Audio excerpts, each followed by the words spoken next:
ఒకటంటే ఒకటిగా అడుగేద్దాం, రెండంటే రెండు గుండెలను ముడిపెడదాం, మూడంటే మూడు ముళ్ళేసి ఆ తర్వాత నాలుగు కాలాల పాటు కలిసుందాం.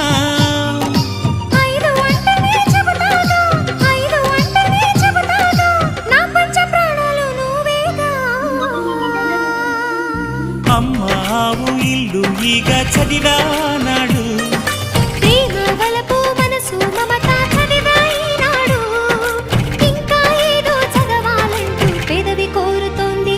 భలేగా కొత్త చదువు చదువు, ఇలా నా ముద్దు కవిత చదువు, చెలి మురిపాల కథలు చదువు. అమ్మావు ఇల్లు ఈగ చదివానాడు, ప్రేమ వలపు మనసు మమత చదివాయినాడు.